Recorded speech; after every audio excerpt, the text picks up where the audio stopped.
Welcome to whistle.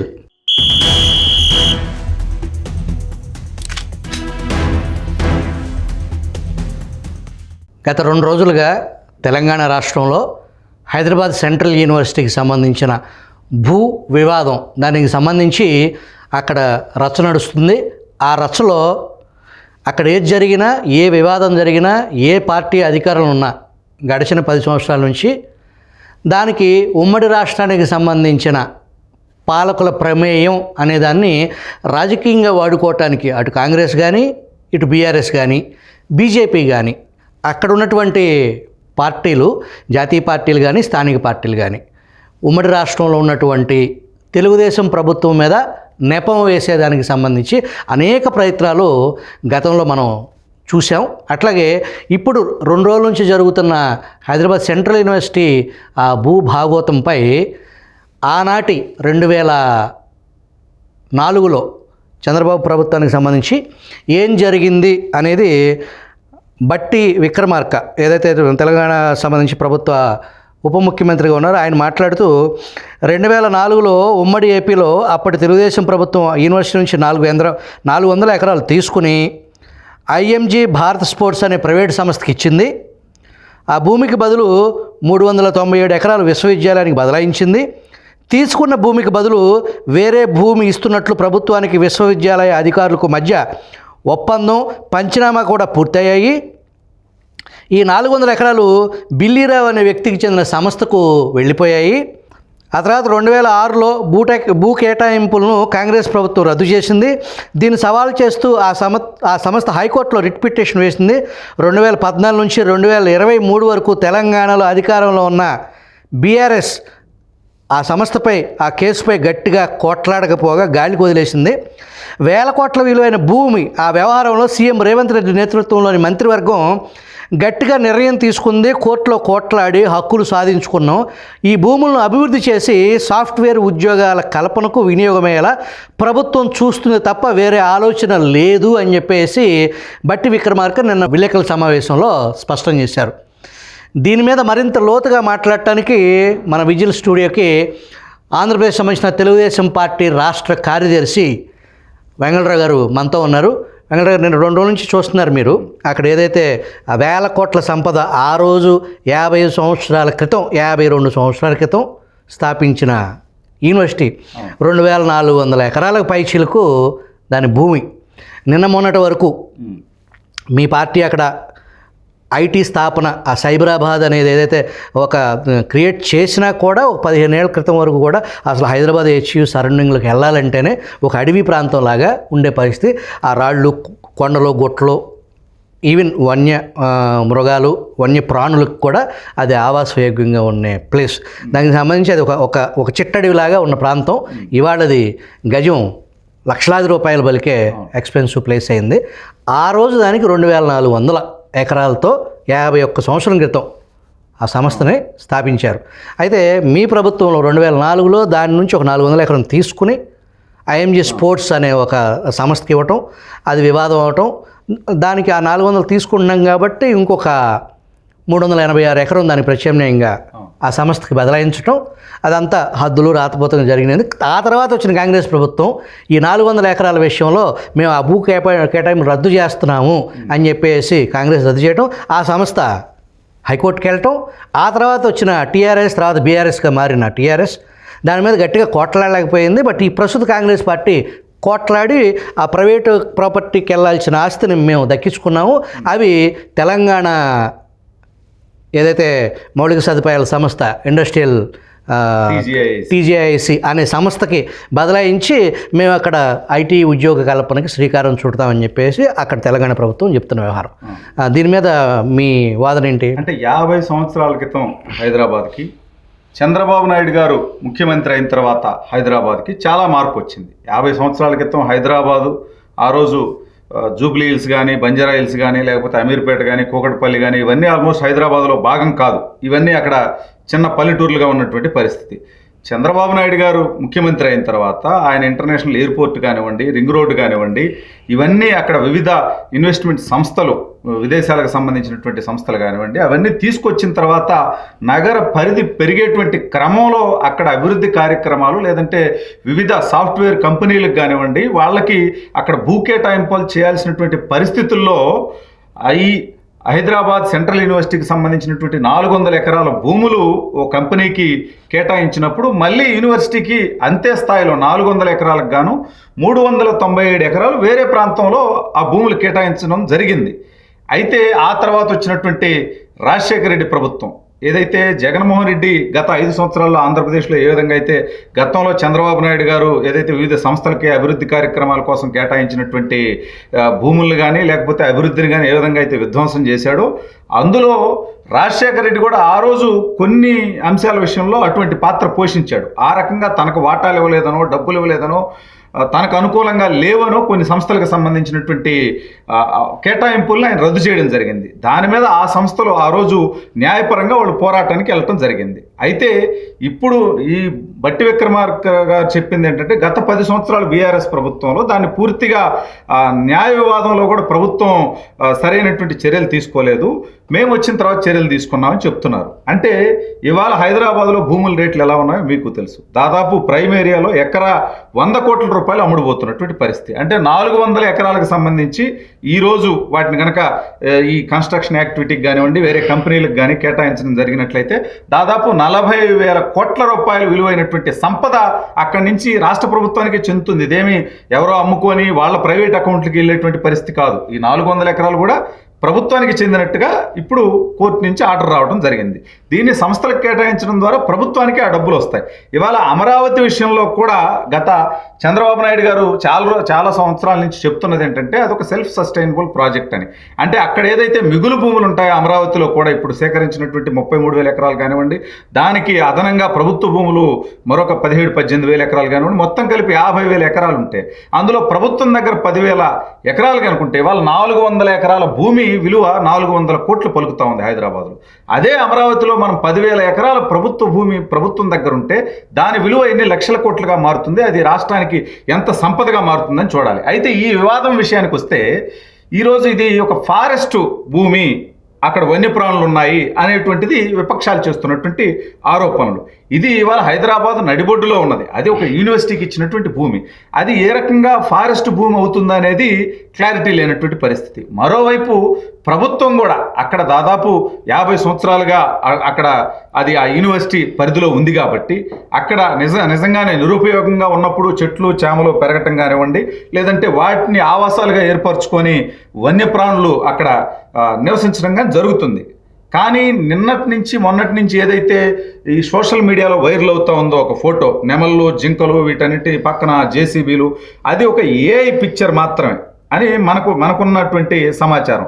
కాబట్టి నిజంగానే అక్కడ నెమళ్ళు జింకలు ఉన్నాయా, ఏదో ఈ జేసీబీలు ఎలాగైనా పరిగెత్తుతున్నాయి అనేదంతా కూడా ఊహాజనితమైనటువంటి ఒక ఏఐ అది పిక్చర్, ఆర్టిఫిషియల్ ఇంటెలిజెన్స్ పిక్ అనేది నిర్ధారణ అయింది. దాన్ని గూగుల్లో కూడా ఆ పిక్ ఒరిజినల్ పిక్ ఎక్కడ ఆ ప్రొక్లైన్లో ఉన్న పిక్ని ఏదైతే ఉందో దాన్ని మనం గూగుల్ పిక్ సెర్చ్ చేసినా సరే దాని ఒరిజినల్ పిక్ ఏంటనేది ఇది ఏఐ పిక్ అనేది అందరికీ అర్థమయ్యే పరిస్థితి. కానీ మీ పార్టీకి సంబంధించి నిత్యం వివాదాలు ఉంటేనే ఆయనకి తృప్తినిచ్చే ఒక మీ పార్టీకి సంబంధించిన ఒక ఎమ్మెల్యే కొలికిపూడి శ్రీనివాసరావు గారు, ఆంధ్రప్రదేశ్ తిరువూరు శాసనసభ్యులు, ఆయన హైదరాబాద్ సెంట్రల్ యూనివర్సిటీ విద్యార్థి. ఆయన ఫోన్లో స్టేటస్లో ఆయన ఆ యూనివర్సిటీతో ఉన్నటువంటి ఆయన అనుబంధం, ఆయన మధుర స్మృతులు ఆయన చెప్పుకోవటంలో తప్పులేదు, షేర్ చేసుకోవటంలో. కానీ మీ పార్టీ ఎమ్మెల్యే తెలంగాణకు సంబంధించి తెలంగాణలో ఏదైతే ప్రతిపక్షాలు ప్రచారం చేస్తున్న ఆ ఏఐ పిక్, ఆ ప్రొక్లైన్లు వీటిని చిత్రం చేసేసి వన్యప్రాణుల్ని అనేదాన్ని ఒకసారి జూమ్ చేయము. ఇక్కడ ఈ పిక్ ఆయన పెట్టడం జరిగింది స్టేటస్లో. ఆ ఏఐ పిక్కే పెట్టేసి అంటే అది ఒక రాంగ్ సందేశం. ఎందుకంటే అది ఒక అబద్ధాన్ని ఒక ఎమ్మెల్యే స్థాయి మనిషి, దట్టు పక్క రాష్ట్రానికి సంబంధించి సంబంధాలు బాగుండాలి అనుకునే ఆ ప్రభుత్వం ఈ ప్రభుత్వం మంచిగా ఉండాలి, సమస్యలు అక్కడ ఏదైతే ప్రతిపక్షాలు ప్రచారం చేస్తున్న ఒక తప్పుడు చిత్రాన్ని మీ ఎమ్మెల్యే పెట్టి ఆ పిక్కు కింద రోజంతా క్లాస్లో ఉన్న లైబ్రరీలో ఉన్న సాయంత్రానికి కాళ్ళు పికాక్ లేక్ వైపు అప్రయత్నంగా వెళ్ళేవి. శుక్రవారం సాయంత్రం 6 నుంచి అర్ధరాత్రి దాకా పికాక్ లేక్లోనే చికెన్ కూర వండుకుని డిన్నర్ చేసి వీసీ గెస్ట్ హౌస్ దాటి ఓపెన్ డయాస్ మీదుగా హెల్త్ సెంటర్ షాపింగ్ కాంప్లెక్స్ దాటి తెల్లవారుజామున బీ హాస్టల్కి వెళ్ళి పడుకుంటే it's a saga of happy days. దాని వరకు ఎవరికి ఎటువంటి అభ్యంతరం లేదు, ఆయన అనుభూతుల్ని పంచుకున్నారు. కానీ ఈ పిక్ ఏదైతే ఉందో ఈ పిక్కు పెట్టడం అది మీకు కానీ అక్కడ లోకల్గా అక్కడ ప్రభుత్వానికి కానీ ఇబ్బందికరం కాదంటారా? అంటే ఆయనకి అది ఏ పిక్ అనే అవగాహన లేక అది చేసి ఉంటారు అనుకుంటున్నాను. ఎందుకంటే ఆయన కూడా చదువుకున్నటువంటి వ్యక్తి, ఐఏఎస్ని ఐపీఎస్ని కోచింగ్ ఇచ్చానని చెప్తుంటారు. కాబట్టి కొంత ఆ పిక్చర్ విషయంలో చాలామందికి, అంటే కొంతమంది గూగుల్కి వెళ్ళి మీరు అన్నట్టు గూగుల్కి వెళ్ళి సెర్చ్ చేస్తే ఇది ఏ పిక్ అని తెలుస్తుందని మీరు అంటున్నారు. కొంతమందికి ఆ టెక్నాలజీ విషయంలో కానివ్వండి, ఆ పిక్చర్ విషయంలో కానీ క్లారిటీ లేకపోవడం వల్ల అది, అంటే ఈ ప్రతిపక్షాలు ఏదైతే విమర్శలు చేస్తూ ఉన్నాయో ఏదో ఒక అటవీ ప్రాంతం వన్యప్రాణులంతా కూడా డిస్టర్బ్ అయిపోతున్నాయని ఆ యొక్క ప్రచారాన్ని నమ్మి ఈ యొక్క ఫోటో వాస్తవం అని నమ్మి ఆ రకంగా స్టేటస్ పెట్టుంటారు ఆయన కొలిక్పూడి గారు, నేను అనుకుంటున్నాను. సరే, అక్కడ ప్రధాన ప్రతిపక్ష పార్టీ బీఆర్ఎస్ ఏదైతే ఈ వన్యప్రాణులు ఆ విలువైన భూమి విశ్వవిద్యాలయం తరపున పోరాడడానికి కోర్టులు ఉన్నాయి, న్యాయ సలహాలు ఉన్నాయి, దానికి సంబంధించి గవర్నమెంట్ ఆఫ్ ఇండియా కూడా ఇన్వాల్వ్ అయ్యే పరిస్థితి ఉంది. ఎందుకంటే తెలంగాణ నుంచి కూడా కేంద్ర మంత్రిగా ప్రాతినిధ్యం వహిస్తున్న సీనియర్ బీజేపీ లీడర్స్ ఉన్నారు అక్కడ. కిషన్ రెడ్డి లాంటి నాయకులు, బండి సంజయ్ లాంటి నాయకులు ఉన్నారు. అయితే వన్యప్రాణులు అనే యాంగిల్లో సాధారణంగా బీఆర్ఎస్ పార్టీ అధినేత కానీ నెంబర్ 1 కానీ నెంబర్ 2 కానీ నెంబర్ 3 కానీ తండ్రి కానీ దొరలో కొడుకు కానీ మేనల్లుడు కానీ వీళ్ళంతా కూడా వేట మా ప్రధాన వృత్తి అని చెప్పేసి దొరలుగా అనబడేవాళ్ళు ఇంట్లో తుపాకీని గోడకు పెట్టుకుని చీకటి పెడితే వేటకెళ్ళే వేటగాళ్ళు వన్యప్రాణుల సంరక్షణ గురించి మాట్లాడటం వింతగా అనిపించట్లా? అంటే మనం దీంట్లోనే ఇంకొక అంశం మరుగున పడే విధంగా ఆ బీఆర్ఎస్ చేస్తున్న ప్రచారం ఏంటంటే, ఇక్కడ దాదాపు ఈ 400 ఎకరాలకు సంబంధించి ఏదైతే వివాదం సాగుతుందో దాని పక్కనే 50 ఎకరాలు ఆ రోజు బీఆర్ఎస్ ప్రభుత్వం ఉన్నప్పుడు 2017లో మై హోమ్ కంపెనీకి, అంటే మై హోమ్ అంటే ఎవరిదో మనందరికీ తెలుసు, వాళ్ళకి బీఆర్ఎస్కి ఉన్నటువంటి సంబంధాలు, రామేశ్వరరావు గారు, వాళ్ళకి మై హోమ్ విహంగా అనేటువంటి ఒక రియల్ ఎస్టేట్ ప్రాజెక్ట్ కోసం, ఒక హై రైజ్ అపార్ట్మెంట్స్ కోసం దాదాపు 50 ఎకరాలు ఆ రోజు ఉన్నటువంటి బీఆర్ఎస్ మై హోమ్కి అప్పచెప్పడం జరిగింది. దీంట్లోనేనా ఈ 400 ఎకరాల భాగం? 400 ఎకరాలు కాదు, ఈ 2400 ఎకరాలు ఏదైతే టోటల్ హైదరాబాద్ సెంట్రల్ యూనివర్సిటీ భూములు ఉన్నాయో దాంట్లో నుంచి 50 ఎకరాలు, ఈ 400 ఎకరాలకు ఆనుకొని 50 ఎకరాలు వాళ్ళకి కేటాయించడం జరిగింది. మరి ఆ రోజు ఈ రోజు అటవీ ప్రాంతంగా చెప్తున్నటువంటి అటవీ భూముల ధ్వంసం కానీ, లేకపోతే ఆ రోజు వన్యప్రాణుల యొక్క ఆవాసాలకి ఏర్పడుతున్నటువంటి నష్టం కానీ అవన్నీ వాళ్ళు పట్టించుకోలేదా అనుకోవాలి. ఇవన్నీ కూడా ఏదైనా ఒక విషయం వచ్చినప్పుడు అందులో కూడా కులాలకు సంబంధించింది, మతాలకు సంబంధించింది, ప్రాంతాలకు సంబంధించింది, లేదా విద్యార్థులకు సంబంధించిన అంశాలు కొంచెం సెన్సిటివ్, వీటిల్లో ఎమోషనల్గా ఉంటాయి, ఉద్యమాలు జరుగుతాయి. రాజకీయ పార్టీలు ఈ అంశాల్లో ఎక్కడ ఏ చిన్న అవకాశం దొరికినా కూడా రాజకీయ లబ్ధివంతం కోసం వివాదాన్ని పెద్ద చేయాలనేటువంటి ప్రయత్నం చేస్తాయి. అందులో భాగంగానే ఈ వివాదం అంతా జరుగుతుందని నేను అనుకుంటున్నా. ఒకవేళ నిజంగా దీనివల్ల వన్యప్రాణులకు కనుక ఇబ్బంది ఏర్పడేటువంటి పరిస్థితి ఉంటే భారతదేశంలో వన్యప్రాణి చట్టాలు చాలా కఠినంగా ఉంటాయి. అవి ఎక్కడైనా మనం కేంద్ర ప్రభుత్వం కానీ రాష్ట్ర ప్రభుత్వం కానీ ఎక్కడైనా కొన్ని ప్రాజెక్టులు కట్టేటప్పుడు కూడా ఆ యొక్క వన్యప్రాణులకు సంబంధించినటువంటి చట్టాల నుంచి రిలాక్సేషన్ కావాలంటే చాలా సంవత్సరాలు పడుతుంది, చాలా పోరాటం చేయాల్సినటువంటి పరిస్థితి ఉంటుంది. కాబట్టి వీళ్ళకి నిజంగా దాని మీద కనుక అంత ప్రేమ ఉండి నిజంగా అక్కడ ఆ చట్టాలు అమలయ్యేటువంటి పరిస్థితి కనుక ఉంటే న్యాయస్థానాల ద్వారా పోరాటం చేయడం ద్వారా విజయం సాధించవచ్చు. అంతేగాని దీన్ని ఒక రాజకీయ పరంగా దీన్ని ఒక పబ్లిసిటీ కోసం వాడుకుంటున్నారు అనేది నా అభిప్రాయం. మీరు ఇప్పుడు వెలుగులో తీసుకొచ్చిన 50 ఎకరాలు అదే ప్రాంతానికి సంబంధించి బీఆర్ఎస్ ప్రభుత్వంలో మై హోమ్ రామేశ్వరరావుకి ఏదైతే కేటాయించిన విహంగా అనేటువంటి ప్రాజెక్ట్ కోసం, మరి దాని మీద కాంగ్రెస్ పార్టీ క్వశ్చన్ చేయట్లేదు అంటే వాళ్ళు చుట్టాలు అయిపోయారు అనుకోవచ్చా? నిన్న ఈ ప్రభుత్వం నుంచి కాంగ్రెస్ పార్టీ ఈ రోజు తెలంగాణలో అధికారంలో ఉన్నటువంటి ప్రభుత్వం నుంచి దానికి సంబంధించి కూడా వాళ్ళు మాట్లాడడం జరిగింది. ఆ 50 ఎకరాలు ఆ రోజు మరి అక్కడ అటవీ ప్రాంతం కానీ వన్యప్రాణులకు కానీ ఆ రోజు ఇబ్బంది రాలేదా? ఇది ఆ రోజు మీరు లీగల్గా న్యాయస్థానాల్లో ఫైట్ చేయకుండా వదిలేసి ఉంటే దీన్ని మా ప్రభుత్వం లీగల్గా ప్రయత్నాలు చేసి ప్రభుత్వం స్వాధీనం చేసుకున్న తర్వాత తిరిగి ఒక ప్రైవేట్ సంస్థకి వెళ్ళిపోయేదాన్ని మేము కాపాడాము అనేది వీళ్ళ వాదన. ఇప్పుడు వీళ్ళు అనేది ఏంటంటే న్యాయపరంగా మేము పోరాటం చేయకపోతే ఆ AMG అనే కంపెనీకి వెళ్ళేది, వాళ్ళు ఇక్కడ ఇదే కన్స్ట్రక్షన్ వాళ్ళకి నచ్చినట్టు విధంగా వాళ్ళు కన్స్ట్రక్షన్ చేసుకొని ఉండేవాళ్ళు. ఇప్పుడు మేము ప్రభుత్వం తరఫున వివిధ సాఫ్ట్వేర్ సంస్థలకు కానీ వేరే సంస్థలకు కానీ వాటిని ఇవ్వడం ద్వారా ఇక్కడ ఉపాధి కల్పించేటువంటి ప్రయత్నం చేస్తాం. అదేవిధంగా ప్రభుత్వానికి దాదాపు 30-40 వేల కోట్ల రూపాయల ఆదాయాన్ని తీసుకొస్తామనేది ప్రభుత్వ వాదనగా ఉంది. మరి అక్కడ కాంగ్రెస్ పార్టీ ఇంత స్పష్టంగా ఏదైతే ఒక ప్రైవేటు సంస్థ జేబులోకి వెళ్ళిపోయి వాళ్ళు దాని ఇష్టారీతిగా ఏదైతే డెవలప్మెంట్ పేరుతో ఏదైతే ఎంప్లాయ్మెంట్ ఇస్తాము అనేది ఏదైతే ఉందో ఒక సంస్థకే 400 ఎకరాలు వెళ్ళేదాన్ని మేము పోరాటం చేసి అది ప్రజల ఆస్తి అని చెప్పేసి ప్రజలందరికీ ఉపాధి కల్పించేదానికి ప్రభుత్వ ఆధీనంలో అది ప్రజలదే అనేదాన్ని చెప్పడంలో విఫలమయ్యారనుకోవచ్చు అక్కడ కాంగ్రెస్ నాయకులు. ఖచ్చితంగా, అంటే ఇది బలంగా ప్రజల్లోకి తీసుకువెళ్ళటం విషయంలో విఫలమయ్యారు. ఎందుకంటే ఈ 400 ఎకరాలని ఎవరో రేవంత్ రెడ్డి గారు ఇంకొకరో తీసుకోవట్లా HCO నుంచి. TGIIC అంటే తెలంగాణ ఇండస్ట్రియల్ ఇన్ఫ్రాస్ట్రక్చర్ కార్పొరేషన్, అది ఒక ప్రభుత్వ రంగ సంస్థ. అది వివిధ పరిశ్రమలు పెట్టడానికి భూములు కేటాయించడం కానీ ఈ కార్యకలాపాలు అది చూస్తుంది. కాబట్టి 400 ఎకరాలు ఇప్పుడు TGIICకి బదలాయించారంటే ఓ ప్రభుత్వ సంస్థకి బదలాయించారు. ఆ సంస్థ ద్వారా ఎవరైతే పెట్టుబడులు పెట్టడానికి అక్కడ కంపెనీలు స్థాపించడానికి వస్తారో వాళ్ళకి కేటాయించడం జరుగుతుంది. ఇది ప్రజలకు వివరించడం విషయంలో ఖచ్చితంగా వీళ్ళ పొరపాటు జరిగిందని అనుకోవచ్చు. ఒకవేళ నిజంగా ఇదంతా కూడా నిజంగానే అటవీపరమైనటువంటి ఇబ్బందులుండి నిబంధనల నుండి అక్కడ వన్యప్రాణులకు ఇబ్బంది జరుగుతుంటే ప్రతిపక్షాలు కానీ ప్రజా సంఘాలు కానీ లేదంటే వివిధ రాజకీయ పార్టీలు కానీ దాన్ని న్యాయస్థానాల ద్వారా పోరాటం చేస్తే ఖచ్చితంగా చట్ట ప్రకారం ఏదైతే ఉంటుందో న్యాయస్థానాల్లో న్యాయం జరుగుతుందని నేను అనుకుంటున్నాను. ప్రధాన స్రవంతి మీడియా ఏదైతే నిన్నట జరిగిన ఈ ఘటనపై ఈరోజు ఏం రిపోర్ట్ చేసింది అనేది మనం ఒకసారి పరిశీలిద్దాం. ఇది ఈనాడు ఆగని రగడ తరగతులు బహిష్కరించిన HCU విద్యార్థులు ఆందోళన చేపట్టిన సంఘాలు వేలం ఆపేయాలని ప్రతిపక్ష నేతల డిమాండు, వివాదంపై సీఎం అత్యవసర భేటీ, తాజా పరిస్థితులపై ఆరా. దీంట్లో ఈ వేలం వేయటం అనేది ఇప్పుడు తెలంగాణలో అంతకుముందు ఏదైతే బీఆర్ఎస్ ఒక ట్రెండ్ పథకాల కోసం వేలం, దానికి సంబంధించి ఆ ఏరియాలో అప్పటికే బీఆర్ఎస్ సంబంధించిన నాయకులకు సంబంధించిన భూములు ఉండటం, బినామీల వ్యవహారం, దానికి ఒక ఆర్టిఫిషియల్ హైప్ తీసుకొచ్చేసి ఎకరం 100 కోట్లు 150 కోట్లు 200 కోట్లు అనే దాని ప్రకారంగా తీసుకెళ్ళిపోయి సామాన్యుడు అనేవాడు హైదరాబాద్ చుట్టూ పరిస్థితి, ఒకప్పుడు హైదరాబాదు ఎవరైనా బతకొచ్చు అనే పరిస్థితి ఉండేది. వాస్తవానికి భారతదేశంలో ఉన్న నగరాల్లో హైదరాబాద్లో అతి తక్కువ శాలరీతో కూడా ఒక రకమైన క్వాలిటీ లైఫ్ బతకొచ్చు అనే పరిస్థితి. కానీ ఇవాళ ఈ పరిస్థితి ఏదైతే ఈ వేలం బీఆర్ఎస్ స్టార్ట్ చేసిన వేలాన్ని కాంగ్రెస్ పార్టీ కొనసాగిస్తుంది.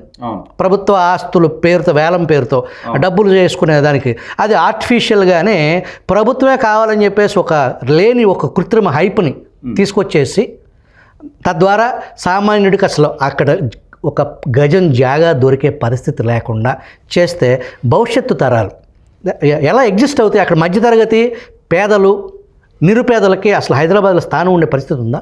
ఖచ్చితంగా మీరు అన్నట్టు ఇతర మెట్రో నగరాలతో పోలిస్తే బెంగళూరు కానివ్వండి, ముంబై కానివ్వండి, వీటితో పోలిస్తే ఒకప్పుడు హైదరాబాద్లో మధ్యతరగతి సామాన్య ప్రజలు బ్రతకడానికి లేకపోతే ఒక సొంత ఇల్లు ఏర్పాటు చేసుకోవడానికి అనువైనటువంటి పరిస్థితులు ఉన్నాయి.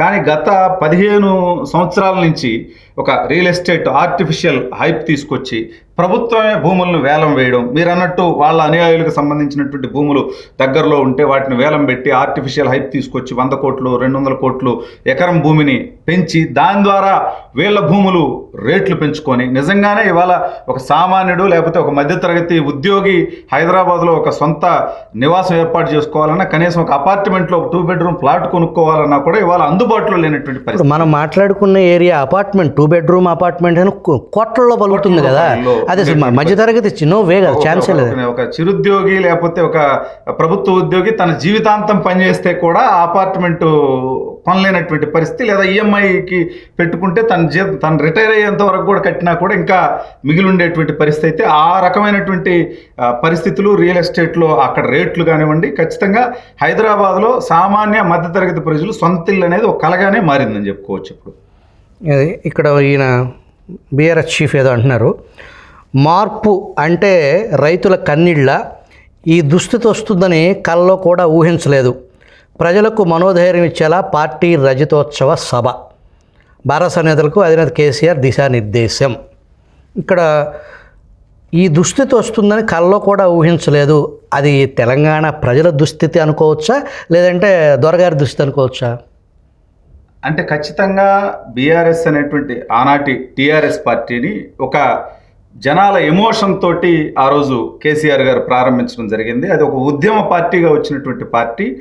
అక్కడ ఏదైతే తెలంగాణ ఖచ్చితంగా ఎవరు అవునన్నా కాదన్నా ఏ రాజకీయపరమైనటువంటి పరిస్థితుల వలనైనా కానివ్వండి, తెలంగాణ సాధించడంలో మాత్రం కేసీఆర్ పాత్ర ప్రముఖమైందని చెప్పుకోవచ్చు. అదేవిధంగా తన ఫలాలు కూడా పొందాడు. తెలంగాణ ఏర్పడిన తర్వాత వరుసగా 2 దఫాలు ఆ పార్టీ అధికారంలోకి వచ్చింది. కానీ ఎప్పుడైతే అధికారం పోయిందో ఆ పార్టీ ఒక్క 6 నెలల తర్వాత జరిగినటువంటి పార్లమెంట్ ఎన్నికల్లో అధమ స్థానానికి పడిపోయి కనీసం 17 స్థానాల్లో ఒక్క స్థానం కూడా సాధించలేదు. అదేవిధంగా ఓట్ల శాతం పరంగా కూడా అత్యంత దారుణమైనటువంటి పరిస్థితికి పడిపోయింది. మనందరం చూస్తూ ఉన్నాం. అక్కడ ఇవాళ ఉనికి కోసం బీఆర్ఎస్ అనేది ప్రయత్నం చేస్తూ ఉంది. అయితే ఏ తెలంగాణ అనేటువంటి సెంటిమెంట్ మీద ఆ పార్టీ నిర్మించాడో, ఆ తెలంగాణ రాష్ట్ర సమితిలో నుంచి తెలంగాణ తీసేసి భారత రాష్ట్ర సమితిగా ఎప్పుడైతే దాన్ని అతను మార్చాడో, అక్కడే ఆ తెలంగాణ అనేటువంటి సెంటిమెంట్ పోయింది అనేది ఇవాళ అనేక మంది విశ్లేషకులు చెప్తున్నటువంటి పరిస్థితి. ఇవాళ బీఆర్ఎస్ పార్టీ అనేది తెలంగాణలో ఖచ్చితంగా తన ఉనికి కోసం పోరాడుతుందని చెప్పుకోవచ్చు. ఎందుకంటే ఇవాళ కాంగ్రెస్ పార్టీ అధికారంలో ఉంది. భారతీయ జనతా పార్టీ మొన్న పార్లమెంట్ ఎన్నికల్లో కాంగ్రెస్ పార్టీతో సమానంగా సీట్లు సాధించడం జరిగింది. ఈ నేపథ్యంలో ఇవాళ తెలంగాణ రాష్ట్రంలో బీఆర్ఎస్ పార్టీ అనేది ఉనికి కోసం పోరాటం చేస్తుందనేది ప్రతి ఒక్కరికి అర్థమవుతున్నటువంటి పరిస్థితి. అదే మనం ఆంధ్రజ్యోతి చూస్తే దీంట్లో ఆ భూములు సర్కారువే, వాటిపై పూర్తి చట్టబద్ధమైన హక్కులు మాకే, అక్కడ అభివృద్ధిలో పెద్ద ఎత్తున ఉద్యోగాల కల్పన, 400 ఎకరాలపై సుదీర్ఘ చర్చల్లో ప్రభుత్వ స్పష్టీకరణ, మంత్రులు పర్యావరణవేత్తలతో ముఖ్యమంత్రి సమీక్ష, అడవి అనగల అర్హతలన్నీ ఆ భూములకు ఉన్నాయి, యథాతథంగా ఉంచాలి హెచ్యు విద్యార్థులు పర్యావరణవేత్తలు. ఈ యూనివర్సిటీ ఇంచు భూమిని ప్రభుత్వం ఇంచు భూమి కూడా ఈ యూనివర్సిటీ నుంచి ప్రభుత్వం గుంజుకోలేదు. కొంతమంది కోసం రాష్ట్ర సంపదను తాకట్టు పెట్టమని బట్టి బీఆర్ఎస్ హయాంలో ఆ భూములపై కుట్ర అని పొంగులోటి, యూనివర్సిటీ భూములకు టైటిల్ డీడ్ యోచన అని శ్రీధర్ బాబు, 42% ఆమోదం కోసం నేడు ఢిల్లీలో బీసీ గర్జన. దీంట్లో ఈ హెచ్సియు ఉద్రిక్తం, నిరసనకారులను అడ్డుకున్న పోలీసులు, ఓల్డ్ ఎమ్మెల్యే క్వార్టర్స్ వద్ద బీజేపీ ఎమ్మెల్యేలు ఎమ్మెల్సీల అరెస్టు, బీజేఎల్పీ నేత ఏలేటి గృహ నిర్బంధం. దీన్ని పూర్తిస్థాయి రాజకీయానికి సంబంధించి కాంగ్రెస్ పార్టీ దీంట్లో నుంచి బయటపడి ప్రజలకు వాస్తవాలు చెప్పే పరిస్థితి ఉందంటారా? అంటే ఖచ్చితంగా ఎప్పుడైతే ఇది వివాదాస్పదంగా మారుతుంది అనిపించిందో వెంటనే రేవంత్ రెడ్డి గారు వివిధ సంఘాలతో కానీ, విద్యార్థులతో కానీ, మేధావులతో కానీ మీటింగ్ ఏర్పాటు చేసుకోవడం, ఆ తర్వాత తన మంత్రివర్గంలో చాలా కీలకమైనటువంటి మంత్రులైనటువంటి బట్టి విక్రమార్క గారు, పొంగులేటి శ్రీనివాసరెడ్డి గారు, శ్రీధర్ బాబు గారితో ప్రెస్ మీట్ పెట్టించి ఏదైతే ప్రచారం జరుగుతూ ఉందో అదంతా కూడా వాస్తవం కాదు అనేది ప్రభుత్వం వెర్షన్ ఏంటనేది వాళ్ళు ప్రెస్ మీట్ పెట్టి చెప్పడం జరిగింది. అది వివిధ ఛానల్స్లో కానివ్వండి, ఇవాళ మీరు చూస్తే ఈనాడులో కానీ, ఆంధ్రజ్యోతి కానీ, సాక్షి కానీ అన్నింటిలో కూడా ఫ్రంట్ హెడ్లైన్లో వచ్చింది. కొంతవరకు ప్రభుత్వం తన వాదనను అయితే ప్రజల ముందు ఉంచగలిగింది. కాకపోతే మొత్తం తెలంగాణ సమాజానికి ఆ వాదన ఎంతవరకు వాళ్ళు లోతుగా తీసుకెళ్ళగలుగుతారనే దాన్ని బట్టి ప్రజల్లో అపోహలు పోయేటువంటి పరిస్థితి ఉంటుంది. సాక్షి చూస్తే సాక్షి మెయిన్లో కూడా తెలంగాణ సాక్షి మెయిన్ హెచ్సియుది కాదు, కంచె గచ్చిబౌలిలో 400 ఎకరాల భూమిపై డిప్యూటీ సీఎం బట్టి మంత్రులు శ్రీధర్బాబు, పొంగులేటి స్పష్టీకరణ. ఇక్కడ ఆ యూనివర్సిటీ భూమి ఇచ్చింది కూడా కాంగ్రెస్ సర్కారే, అంటే 50 సంవత్సరాల క్రితం ఆ యూనివర్సిటీ స్థాపనకు భూమి ఇచ్చింది అనే అర్థం, అది మేమిచ్చిందే అనే అర్థంతో ఆయన మాట్లాడారు అనుకోవచ్చు. నమస్తే తెలంగాణ, ఇది మనకి ఆంధ్రప్రదేశ్లో ఏదైతే వైఎస్ఆర్సీపీకి కరపత్రం ఏదైతే ఉందో, నమస్తే తెలంగాణకి సంబంధించి తెలంగాణ రాష్ట్రంలో ఇది ఒక మరో సాక్షి అనుకోండి బీఆర్ఎస్ పార్టీకి. బట్టి చెప్పిన ఒట్టి ముచ్చట. అసలు మీరు ఇక్కడ గమనిస్తే ఇది మీరు అన్నట్టు సాక్షికి మరో రూపం అనటానికి, అంటే తెలంగాణ రాజకీయాలతో ఇప్పుడు తెలుగుదేశం పార్టీకి పెద్దగా సంబంధాలు లేకపోయినా కూడా యాక్టివ్గా అక్కడ ప్రజాప్రతినిధులు లేకపోయినా కూడా ఒకసారి మనం ఇది గమనిస్తే మంత్రులు ఈనాడు కానివ్వండి, సాక్షి కానివ్వండి, ఆంధ్రజ్యోతి కానివ్వండి, మంత్రులు ఏదైతే చెప్పారో వస్తున్నటువంటి వివాదాల మీద వివరణ ఇచ్చారో దానికి సంబంధించి ఎక్కడా కూడా కవరేజ్ చేయకపోగా వాళ్ళు చెప్పిన దానికి కౌంటర్గా వీళ్ళు వాళ్ళ తరపున వీళ్ళే ఒక పత్రిక ఏం చెప్పారు అనేది ప్రజల్లోకి పోనీయకపోగా పత్రికకి ఉండాల్సిన మినిమం బేసిక్ నియమ నిబంధనల్ని, జర్నలిజం విలువల్ని పాటించకుండా బీఆర్ఎస్ ఏమనుకుంటుంది అనేది నమస్తే తెలంగాణలో వస్తుంది, అట్లాగే వైసీపీ ఏమనుకుంటుంది అనేది సాక్షిలో వస్తుంది. అంతే తప్ప అది ప్రజల అభిప్రాయం కానీ, ప్రభుత్వం పాలసీ కానీ, దాంట్లో ఉన్న లోతు కానీ, ఇన్వెస్టిగేటివ్ జర్నలిజంలో తప్పు ఉంటే దాన్ని రాయొచ్చు. కానీ ఏనాడు కూడా ఇక్కడ తెలంగాణలో నమస్తే తెలంగాణ కానీ, ఆంధ్రప్రదేశ్ రాజకీయాలకు సంబంధించి సాక్షి కానీ ఇది మంచి పని. మంత్రులు చెప్పిన దాన్ని రాసి ఆ తర్వాత వీళ్ళు ఏదన్నా ఇన్వెస్టిగేషన్ చేసి ఉంటే దాన్ని రాయొచ్చు. పైగా ఆ ప్రభుత్వం మీద వ్యతిరేకత వచ్చే విధంగా ఆ మీటింగ్కి వెళ్ళడానికి ముందు వాళ్ళు ఏదో నిలబడినప్పుడు ఉల్లాసంగా మంత్రులు అనే హెడ్డింగ్, అంటే ఇక్కడంతా కూడా ఉద్యమం జరుగుతూ ఉంటే, ఇక్కడంతా వీళ్ళు ధర్నా చేస్తూ ఉంటే వాళ్ళు ఉల్లాసంగా ఉన్నారని చూపించే ప్రయత్నం. బట్టి చెప్పిన ఒట్టి ముచ్చట 1969లో యూనివర్సిటీకి 2253 ఎకరాలు కేటాయింపు, భూమి హక్కుల పత్రాలు అప్పగించకుండా కాంగ్రెస్ మోసం. ఇది మామూలుగా కాంగ్రెస్ పార్టీ, కాంగ్రెస్ పార్టీ కాదు, అది కేంద్ర ప్రభుత్వం, అది ప్రభుత్వం, ఆనాటి ప్రభుత్వం. ఇక్కడ భూమి హక్కు పత్రాలు అప్పగించకుండా అదేదో నెహ్రూ గారు ఆయనకి సంబంధించిన కూతురుకు సంబంధించిన కట్నం ఇచ్చి పలానా కట్నం ఇస్తానని చెప్పేసి ఆ కాగిత డాక్యుమెంట్లు అల్లుడికి ఇవ్వకుండా అన్నట్టుగా. అదే నిజం అనుకుందాం. ఇక్కడ ఒక చిన్న పాయింట్ అండి. ఓకే, ఆనాటి కాంగ్రెస్ ప్రభుత్వం మోసం చేసింది అనుకుందాం. 10 సంవత్సరాలు బీఆర్ఎస్ ప్రభుత్వం ఉంది. వీళ్ళు అప్పచెప్పి వచ్చింది కదా భూమి హక్కు పత్రాలని తీసుకురా, వీళ్ళకి ఆ రెవెన్యూ రికార్డ్స్ వీళ్ళ చేతిలోనే ఉంటాయి కదా, వీళ్ళ చేతిలో ఉన్నాయి. పైగా దాన్ని ఏదో మార్చి ధరణి ఏదో తీసుకొచ్చారు. ఆ సందర్భంలో అన్న యూనివర్సిటీకి పూర్తిగా హక్కులు ఉండే విధంగా వీళ్ళు ఆ రోజు మార్చేసి ఉండొచ్చు కదా. దీన్ని వాళ్ళు మోసం చేశారు అన్నావు, మరి 10 సంవత్సరాల్లో మీరేం చేశారు? 1969 నుంచి కాంగ్రెస్ ఆ మోసానికి పాల్పడుతూనే ఉంది. కాంగ్రెస్ అప్పచెప్పల, భూమి హక్కు పత్రాలు అప్పగించకుండా కాంగ్రెస్ మోసం. కాంగ్రెస్ అంటే అది కాంగ్రెస్ ఆస్తి కాదు, ప్రభుత్వ ఆస్తి. ఏ ప్రభుత్వం అయినా దాన్ని అప్పచెప్పొచ్చు ఒకవేళ ముందు ప్రభుత్వం ఏదైనా తప్పు చేసి ఉంటే. యూనివర్సిటీ భూములు పంచిపెట్టిన ఉమ్మడి రాష్ట్ర పాలకులు, ఇక్కడ చూసారా విషయం, యూనివర్సిటీ భూములను పంచిపెట్టిన ఉమ్మడి రాష్ట్ర పాలకులు. ఉమ్మడి రాష్ట్ర పాలకులు అంటే అది కాంగ్రెస్ కానీ తెలుగుదేశం కానీ. అంటే అక్కడ నీతిమంతులు ఎవరయ్యా అంటే ఓన్లీ బీఆర్ఎస్ పార్టీ, ఏదైతే టీఆర్ఎస్ పార్టీ తర్వాత బీఆర్ఎస్, ఈ 10 సంవత్సరాలు మాత్రమే ఉత్తమమైన పాలకులు. తతిమా పాలకులు, ఉమ్మడి రాష్ట్రంలో పాలకులు అంటే అది కాంగ్రెస్ కానీ తెలుగుదేశం కానీ, వాళ్ళు నిజమైన పాలకులు కాదు, దొంగల కింద.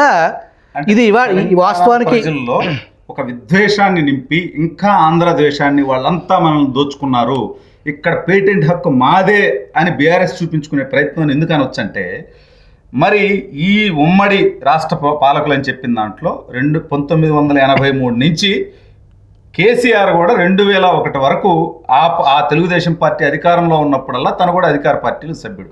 ఏ రోజన్నా మరి దీని గురించి ప్రశ్నించాడా? లేదు. తన సొంత పార్టీ పెట్టుకున్న తర్వాత 2001 నుంచి 2014 తాను అధికారంలోకి వచ్చేదాకా ఏ రోజన్నా దీన్ని మాట్లాడా? లేదు. నువ్వు ఎప్పుడు మాట్లాడొద్దు. 2014 నుంచి 23 డిసెంబర్ దాకా ఆయనే ముఖ్యమంత్రిగా ఉన్నాడు 9.5 సంవత్సరాల పాటు. ఆ కాలంలో దీని అంతటికి కూడా ఒక పరిష్కారాన్ని చూపెట్టుండొచ్చు కదా. ఇవాళ బట్టి విక్రమార్క గారు ప్రెస్ మీట్ పెట్టి చెప్పింది అదే కదా. గత 10 సంవత్సరాలు ప్రభుత్వం దీన్ని న్యాయపరంగా వదిలేస్తే, పోరాటం చేయకుండా మేము పోరాటం చేసి ప్రభుత్వానికి సాధించామని వాళ్ళు చెప్తుంది. ఆ అంశాన్ని ఎక్కడ ప్రజల్లోకి వెళ్లకుండా చేస్తున్నారు. యూనివర్సిటీ భూములను పంచిపెట్టిన ఉమ్మడి రాష్ట్ర పాలకులు, పరాకాష్ఠగా నాటి చంద్రబాబు ప్రభుత్వం భూపందేరం 400 ఎకరాలను ఐఎంజీ భారత్కు అప్పగించిన బాబు, ఆనాడే వ్యతిరేకిస్తూ సెంట్రల్ యూనివర్సిటీ విద్యార్థుల ఆందోళన, దీంతో గోపానపల్లిలో 397 ఎకరాలు యూనివర్సిటీకి అప్పగింత, అందులో 306 ఎకరాలు లాక్కున్న మన్మోహన్ సర్కార్, ఇక యూనివర్సిటీకి ఇచ్చిన భూమి ఏదని ప్రశ్నిస్తున్న విద్యార్థులు. ఆనాడే వ్యతిరేకిస్తూ సెంట్రల్ యూనివర్సిటీ విద్యార్థుల ఆందోళన. మరి ఆ రోజు తెలంగాణ ఉద్యమ పితామహుడు, తెలంగాణ పితామహుడు అని చెప్పుకునేటువంటి కేసీఆర్ గారు ఏం ఉద్యమం చేయలేదన్నమాట. చేస్తుంటే వీళ్ళు రాసి ఉండేవాళ్ళు ఖచ్చితంగా. అదేవిధంగా సెంట్రల్ యూనివర్సిటీకి ఇచ్చారు 397 ఎకరాలు, అందులో 306 ఎకరాలు లాక్కున్న మన్మోహన్ సర్కార్ అంట. 2006, 7, 8, 9 టైంలో అయి ఉంటే ఆ రోజు కేంద్ర ప్రభుత్వంలో కూడా ఈ కేసీఆర్ భాగస్వామిగా ఉన్నాడు ఆ మన్మోహన్ సర్కార్లో.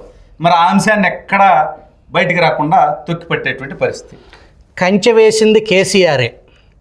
ఆ భూములపై 2006 నుంచి సాగుతున్న కేసు, 10 ఏళ్ళు బీఆర్ఎస్ సర్కార్ న్యాయ పోరాటం, ఎట్టకేలకు 2024 మార్చి 7న హైకోర్టు తీర్పు. రేవంత్ సర్కార్ వచ్చింది 4 నెలల ముందే. 4 నెలల్లోనే అంతా తామే చేసినట్లు అబద్ధాలు, వాస్తవాలు దాసి బీఆర్ఎస్పై విష ప్రచారం. మరి ఉమ్మడి ఆంధ్రప్రదేశ్లో 60 సంవత్సరాల్లో జరగని దాన్ని 9.5 సంవత్సరాల్లో అంతా నేనే చేశానని ఆ క్రెడిట్ అంతా ఎట్లా తీసుకుంటారు కేసీఆర్ గారు? తెలంగాణలో ఉన్నటువంటి ప్రాజెక్టులు కానీ, అభివృద్ధి కానివ్వండి, అక్కడికి వచ్చినటువంటి ఓఆర్ఆర్ కానివ్వండి, ఇంటర్నేషనల్ ఎయిర్పోర్ట్ కానివ్వండి, జీనోమ్ వ్యాలీ కానివ్వండి, సాఫ్ట్వేర్ కంపెనీలు కానివ్వండి, ఇవన్నీ నా ఘనతే అనే విధంగా ఇవాళ బీఆర్ఎస్ చెప్పుకునేటువంటి హక్కు ఉంటుందా? మరి 60 సంవత్సరాల్లో ఉమ్మడి రాష్ట్రం ఇక్కడ సంపద అంతా కూడా తీసుకెళ్లి హైదరాబాద్లో పెడితే అక్కడ జరిగినటువంటి డెవలప్మెంట్ని ఏ రకంగా వాళ్ళ క్రెడిట్గా తీసుకుంటా ఉన్నారు? నవ తెలంగాణ ఈ నవ తెలంగాణ నుంచి మరి మీకు తెలుసలేదో, ఏదైతే రాష్ట్రం విడిపోయిన తర్వాత సిపిఎం పార్టీ ఆధ్వర్యంలో నడిచే పత్రిక ప్రజాశక్తి.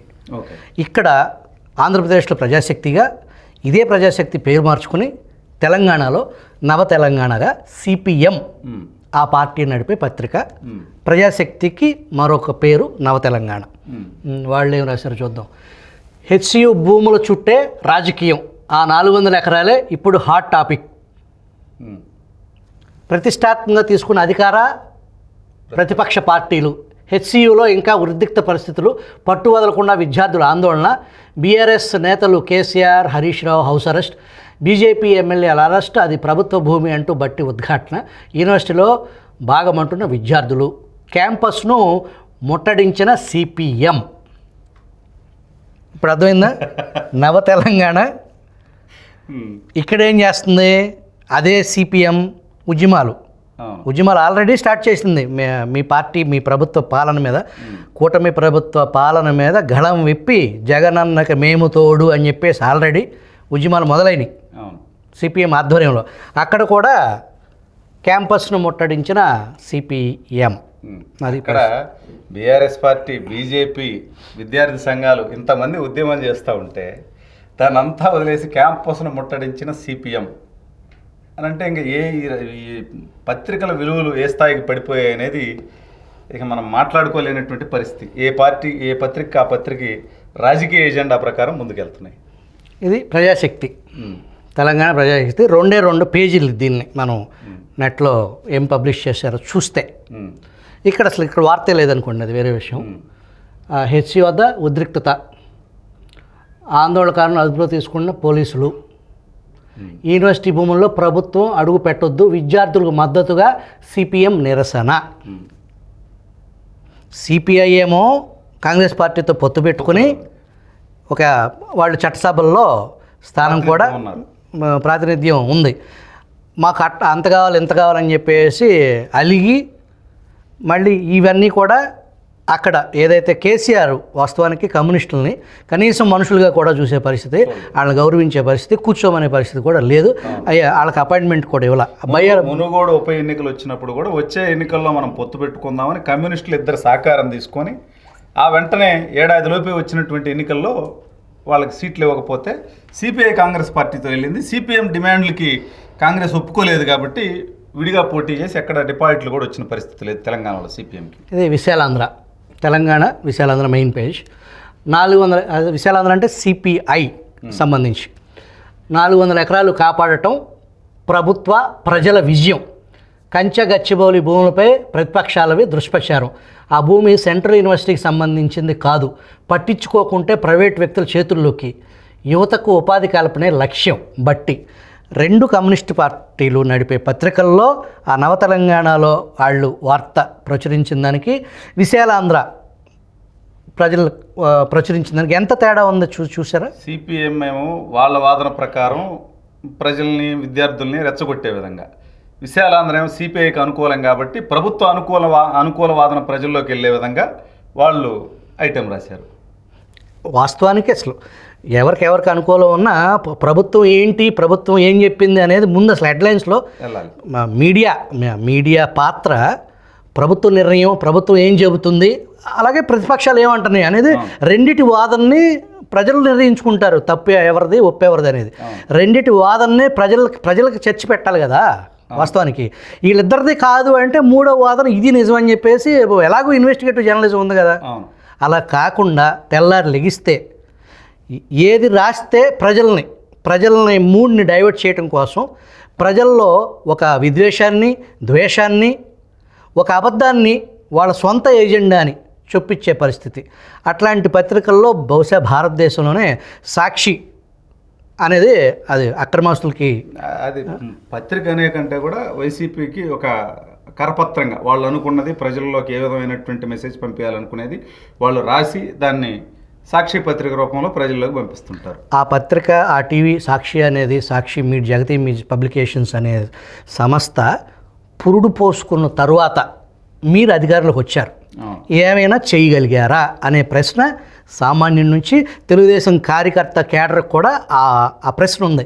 దాని మీద మీ సమాధానం? అంటే కొంత ఈ మీడియాని కానీ పత్రికా విలువలను కానీ గౌరవించేటువంటి పార్టీగా వాళ్ళ మీద ఏదైనా కఠినమైనటువంటి చర్యలు తీసుకునే ప్రయత్నం చేస్తే మళ్ళీ మీడియా మీద దాడని ప్రజల్లో ఇంకా విద్వేషాలు రగిల్చేటువంటి అవకాశం ఉంటుంది అనేటువంటి ఆలోచన ఒకటైతే, రెండు ప్రజలకు నిజాలు తెలుసు అనే ఒక ఓవర్ కాన్ఫిడెన్స్ తోటి వాళ్ళు చేస్తున్నటువంటి విష ప్రచారం విలువలతో కట్టుబడి పత్రికా విలువలతో కట్టుబడి పత్రిక పరమావధి ప్రజా ప్రయోజనం దానికోసం పనిచేసే పత్రికల్ని, సాక్షి పత్రికని ఒకే ఘాటున కట్టడాన్ని ప్రభుత్వ పాలసీలో కూడా దాన్ని కూడా మీడియాగా చూడటాన్ని అది ప్రజలకి సంబంధించి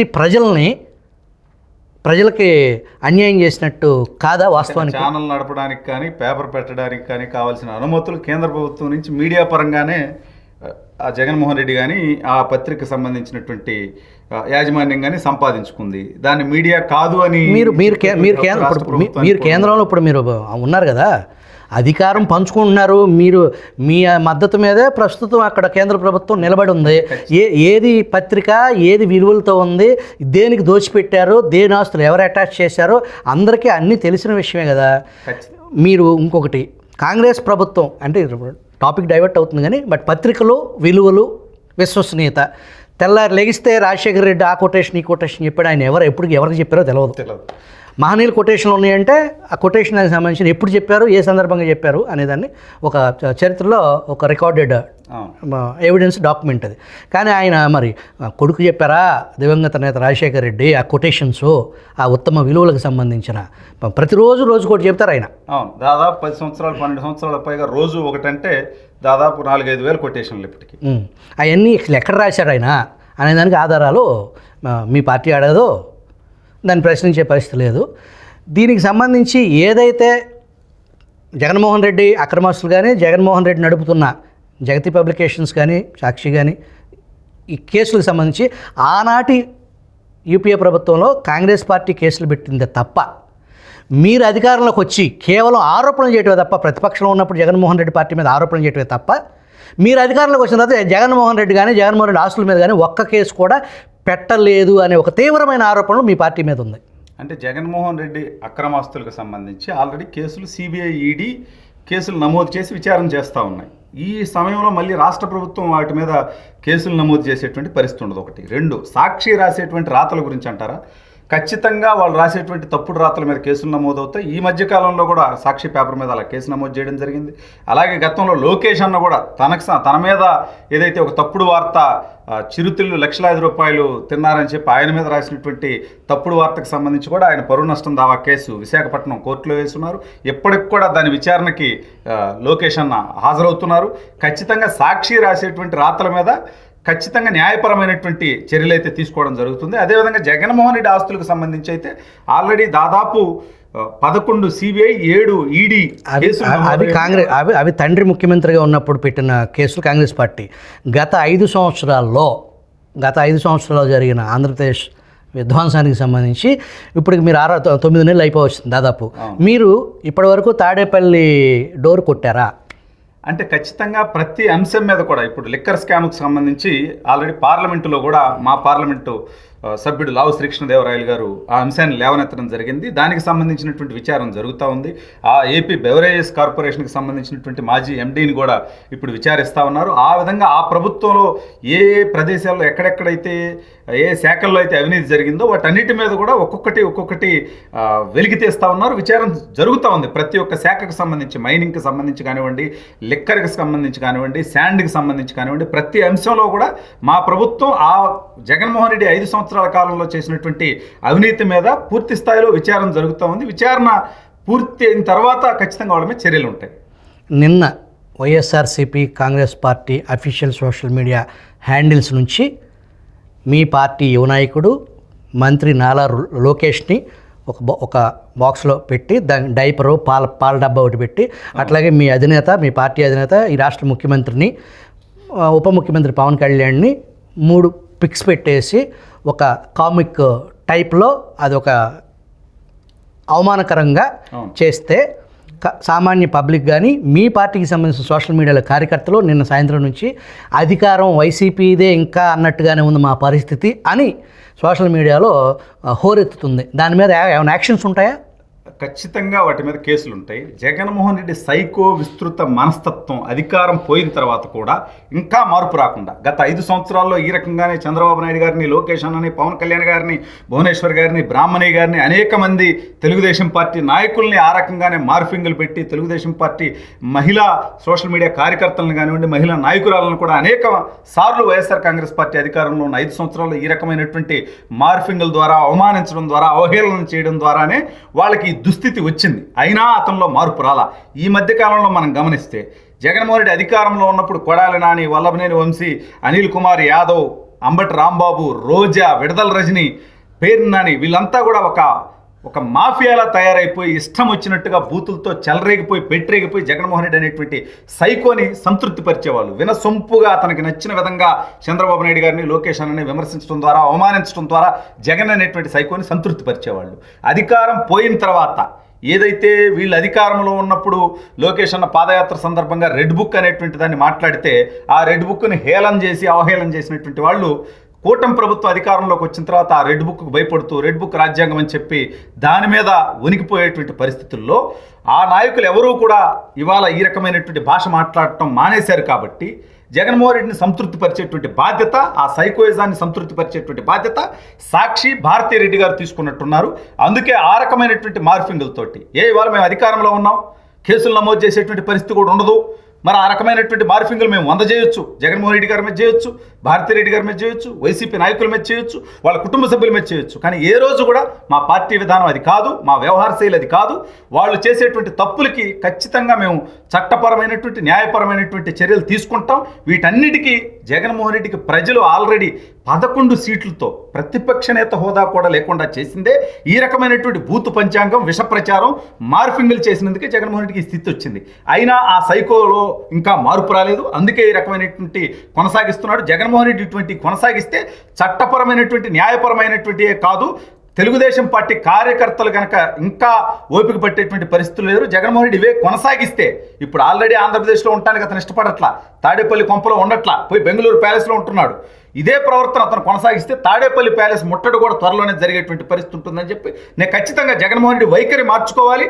సాక్షి పేపర్ అనేది ఒక పేపర్ అని చెప్పుకుంటూ ఈ రకమైనటువంటి మార్ఫింగ్లు, విష ప్రచారాలు వీళ్ళు చేస్తూ ఉంటే వైఎస్ఆర్ కాంగ్రెస్ పార్టీ ఒక రాజకీయ పార్టీగా ఉండి ప్రతిపక్ష పార్టీలని ఈ రకమైనటువంటి అధికారంలో ఉండి వాళ్ళ ఒక మంత్రిగా బాధ్యతాయుతమైనటువంటి హోదాలో ఉండి ముఖ్యమంత్రిగా ఉన్నటువంటి వ్యక్తుల మీద ఈ రకమైనటువంటి మార్ఫింగ్లు ఏవైతే ఉన్నాయో ఖచ్చితంగా అది తప్పు. ప్రజలు కూడా దాన్ని గమనిస్తూ ఉన్నారు. ఇతనిలో మార్పు రాకపోతే ఈ 11 సీట్లు 1 సీటుకు కూడా పడిపోయేటువంటి పరిస్థితి ఖచ్చితంగా ఉంటుంది. ఇది ఫ్రెండ్స్, అటు తెలంగాణ ఇటు ఆంధ్రప్రదేశ్కి సంబంధించిన ఇంపార్టెంట్ విషయాలపై వెంగళరావు ఏదైతే తెలుగుదేశం పార్టీ రాష్ట్ర కార్యదర్శిగా వెంగళరావు గారి విశ్లేషణ. Thank you for watching.